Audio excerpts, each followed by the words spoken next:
On the night and early morning of the 3rd and 4th of February 1973, 6 men were shot dead in the New Lodge area of North Belfast and 1 man gravely wounded.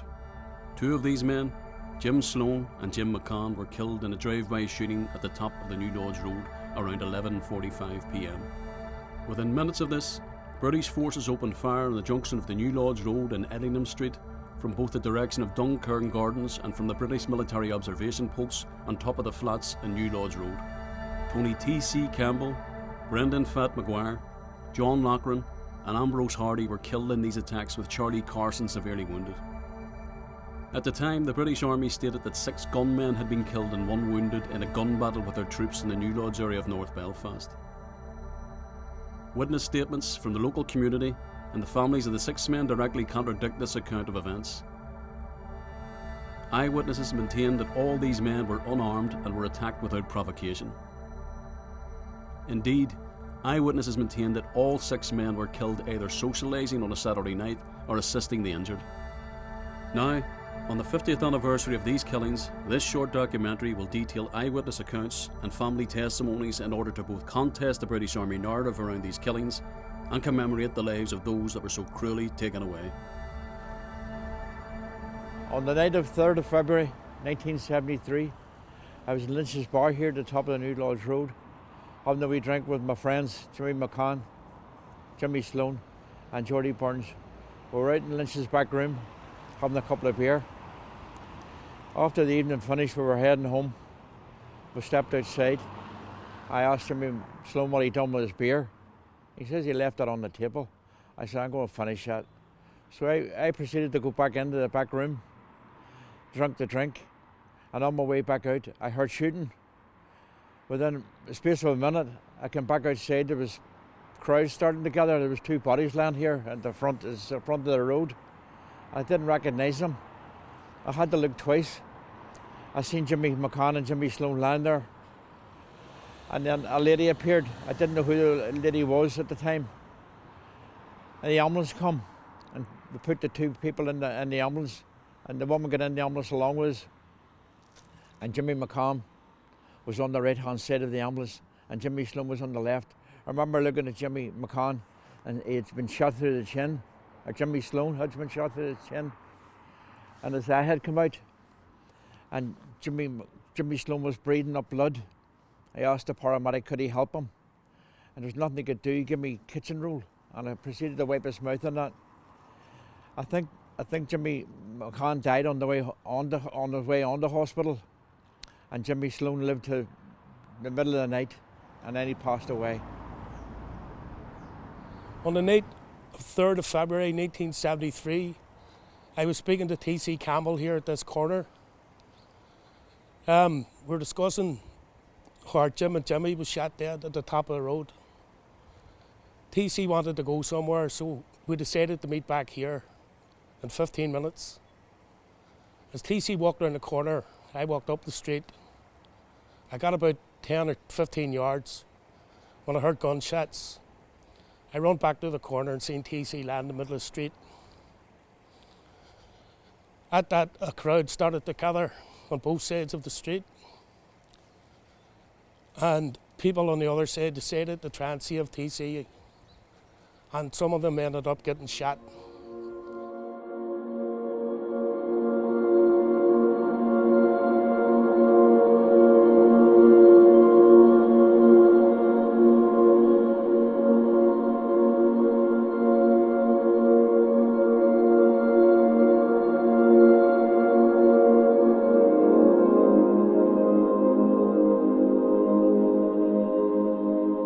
He said, give me time to put on my boots, Mama. And he went up the hall and they came out, the boots weren't even tied.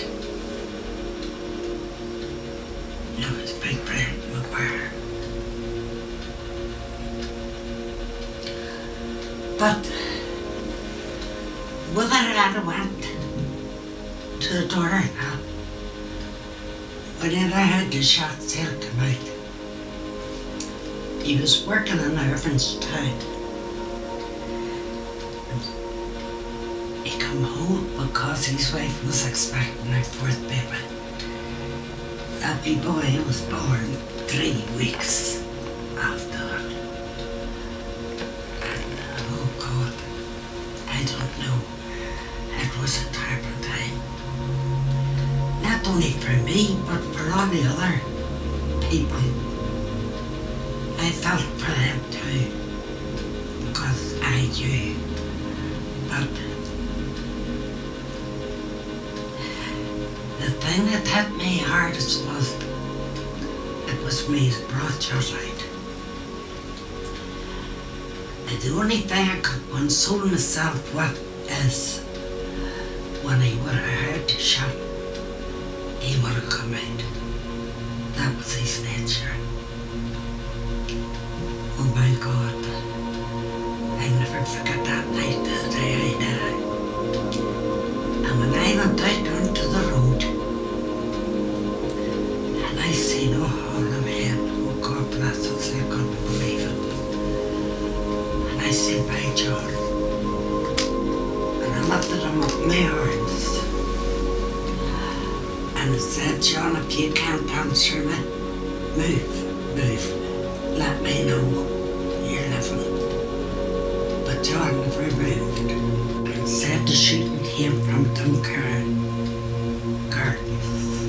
But I tell you something, the shooting come from the soldiers on the top of the flats. It was custom men when they was shooting or anything. My father and mother would have sent my younger brothers and sisters up to the flats because it was safer.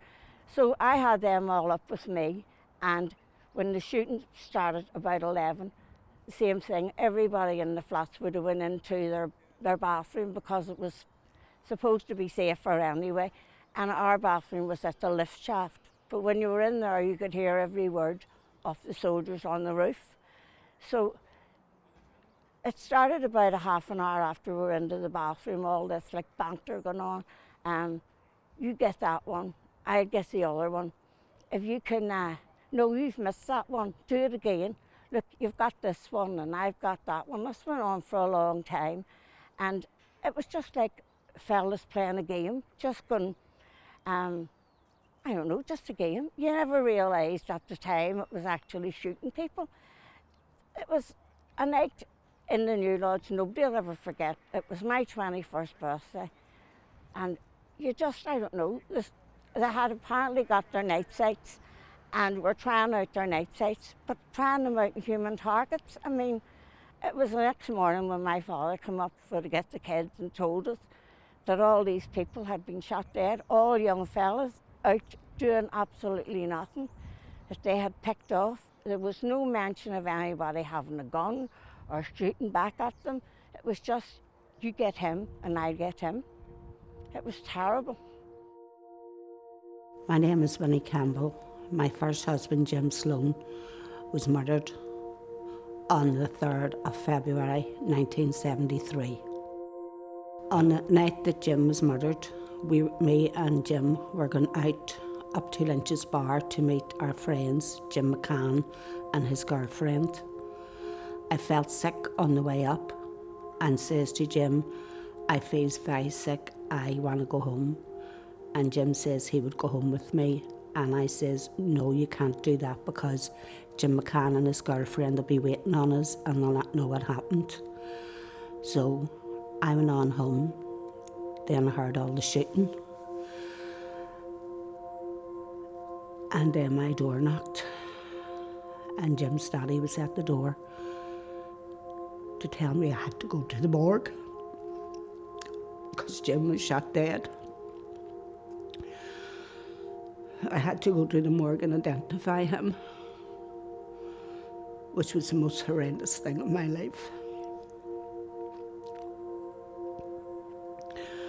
I didn't realise that night that so many had been shot dead. I thought it was just Jim. And I didn't realise that I was pregnant. We were married on Boxing Day, and Jim was murdered on the 3rd of February. We were 5-6 weeks married, and then I was a widow at 18.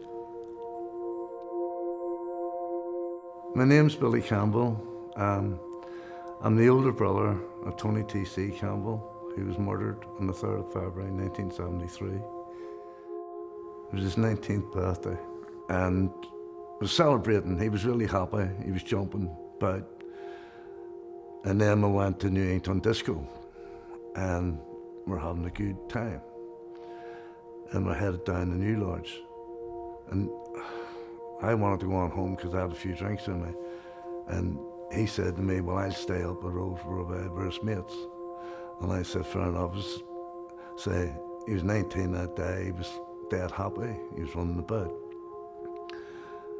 having a good time. And that's what the day was about. And then the next morning, when they told us he was shot, he still lived till the next morning. We got up till the hospital, and I knew by the way it turned, we were going to the morgue rather than the wards. We went down into the ward, and it was me, my dad, and Jerry Lynch. And none of them, I went in and identified him. He had a slight cut here on the top of his eye, and did the sheet over him. And I got the sheet and I pulled it back.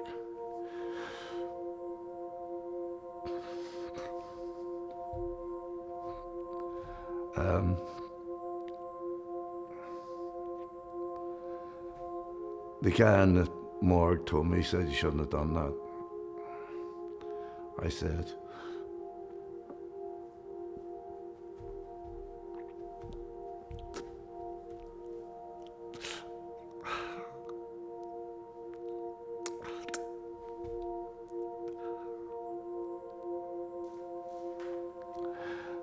I had to see the damage.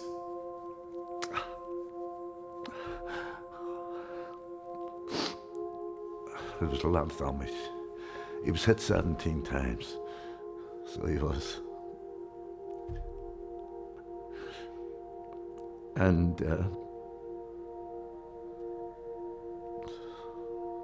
basically he had no stomach at all. There's nothing there. The doctors tried to cover it up a bit, but you could see. I found out later that his spine was shattered. That's when the bullets went through and took his spine completely out.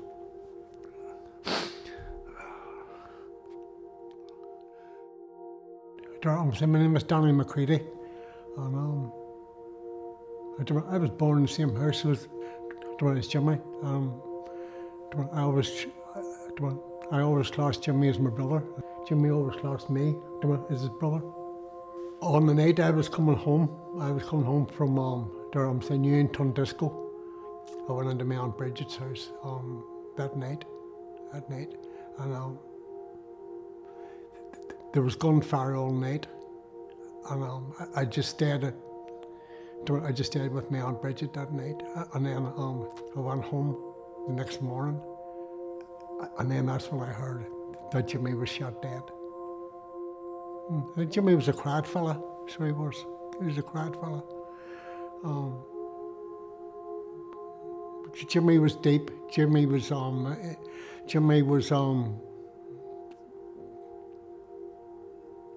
think he was the best brother you could ever have. So he was. I love Jimmy. And I think the night Jimmy was shot dead, I think the whole family died. Even till this day, it still affects us. It's still hard. My name's Rosaline Beattie, and my brother is one of the New Lodge 6 that was murdered, Ambrose Hardy. He was out one Saturday night for a wee drink. He worked all week as an ice felter and out having a good night, and whenever the shooting started, he was he was the last one that was shot, but he was waving a white flag for to say that he was coming out of the circle bar, and he was shot in the back of the head. and they more or less said that there were 6 gunmen that was shot. But that there was really untrue, for my brother was a very quiet, innocent fella who worked all his life. It never really goes away. My mother and father were good people. My daddy worked all his life, and it had an awful... My daddy went into work, and he worked in the aircraft factory, and they put all the papers up on the wall stating that there were 6 gunmen shot, and my daddy put in an awful time, but he went to work because he knew his son was innocent. It really, it never goes away. Well, I do hope we get justice. Like, we know that there were innocent men, but I hope that he does get justice. We know the truth, but we want the truth to come out. We need the truth to come out, we need an apology, and we definitely were fighting this here for 50 years, and we hope that we do get something out of it at the end. Justice is all we want.